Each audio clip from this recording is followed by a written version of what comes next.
62 degrees north here. Just going to do a quick tour of the eastern flank of a property. This is a nice sheltered spot. A lot of our weather comes from the west, so on the east we get a lot of protection. It can be 10 to 15 degrees warmer on the eastern side than on the western side. So here, sheltered, I'll show you what I can grow. So we start off here, we've got a loquat with a seaweed mulch around it. We've got a water butt, and it's got a rose growing over it, a wild rose.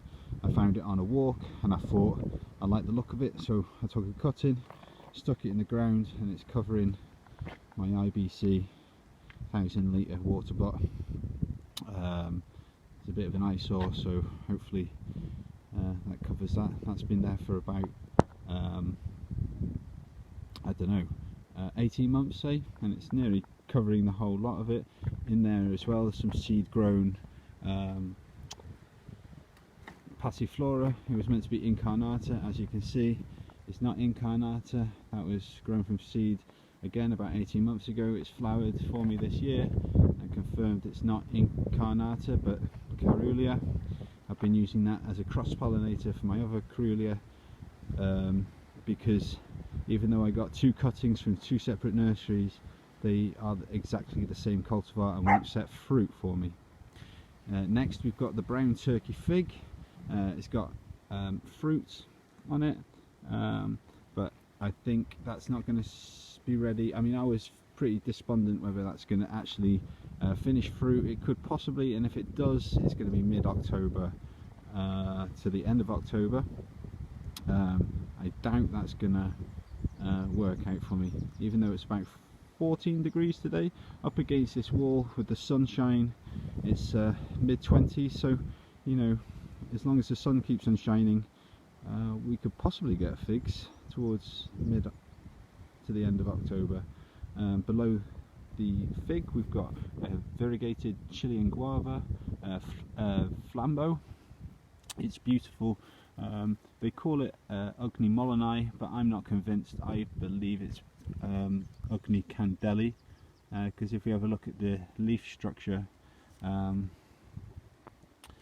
this leaf here is an Ugni Mollonii, a typical Ugni Mollonii, and the leaf shape of the flambeau is completely different, much more like a Candeli, Ugni Candeli. So I mean, there's going to be people that know much more than I do, but I'm not convinced that's an Ugni Mollonii. I think it's Ugni Candeli, but a beautiful pink flush that comes out of it, and that's its fruit. That's been there for about 9 months, and it was a little cutting about 6 inches tall. They grow pretty quickly. I haven't got this one growing up against the wall. It's growing a lot better without that excess heat, but still in a sheltered position.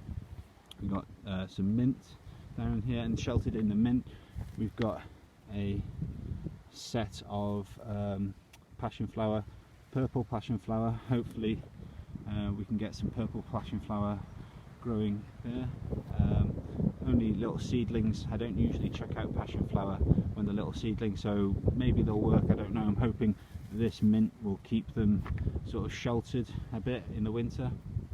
Next we've got a lemon, and Myers lemon. It's in a pot but in the ground, so semi in the ground.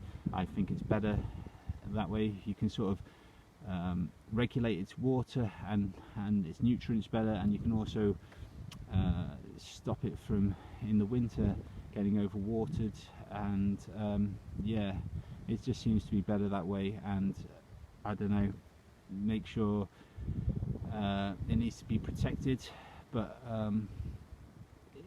it's okay. It's not in the best of health, so we'll just see. That's not been there for that long. Next you've got a unnamed pineapple guava, and moving along then we've got some elephants here at the base of a banana variety a Musa subspecies Helen's hybrid. It seems to be doing alright. It's pushing out a new leaf at the end of September. And we've got some seed grown in pot Cattleya guavas. I think this one here is a lemon guava looking at the leaves, and the rest are strawberry guavas. Then we've got a community pot of cherimoya. They'll be staying there. I'm not giving them any protection. They've got loads of cherimoya. Don't need any more, so they're an experiment, see what goes on. They'll probably die. Then we've got a Australian myrtle, Lophomyrtus I think it's called, bullata, Lophomyrtus bullata, and that gives like a little berry that's edible. Whether it'll be any tasty or not, I don't know. That should fruit for me next year, or maybe flower for me. Don't know if it'll fruit for me. Then we've got a strawberry guava there, same as these, but in ground. Yeah, and then we've got something I planted this year, a peach tree. That's ridiculous that I've planted a peach tree outside in the UK. It just doesn't really work, but we'll see if we can get that to work. Then we've got a kiwi vine that grows from here up the cattle fencing, stock fencing, and across a trellis, some wires. That flowered for me this year, but didn't set fruit for me. And the species, the name there is Jenny. The cultivar is Jenny. And then we've got a yuzu, which is pushing out growth, unfortunately, at this time of the year. It's got little bits of growth all over it, unfortunately.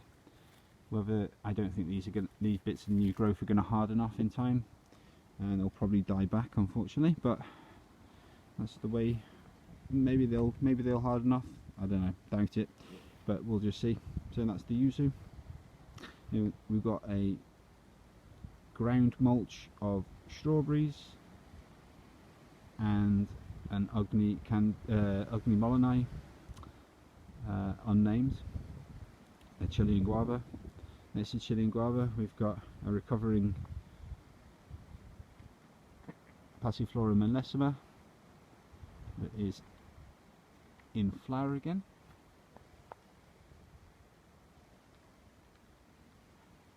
Now there's a subtropical passion flower. I won't do all the pots that are underneath, I'll just do the beds. Then we've got a lemon guava. Didn't flower for me this year, but I'm glad that it didn't, because then it's putting a lot of energy into growing. That's about a year old, that is, from seed, so I'm pretty happy about that one.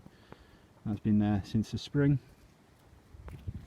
A lot of leaves dropping now. What we got here? We got a Peruvian ground cherry, or a Cape gooseberry. Yeah, we'll try and perennialise that over the winter. It might work, it might not. Looks pretty healthy at the moment, lots of fruit.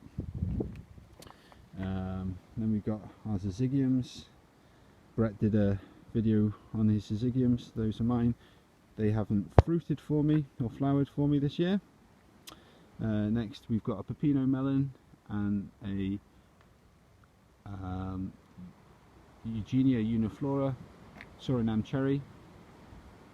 And we've got a milk fruit and some more purple passion flower.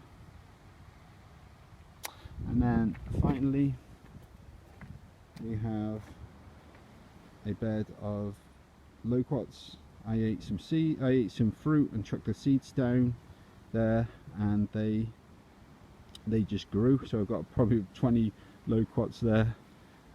Just see what goes on with those. Probably half of them will die because they'll get shaded out.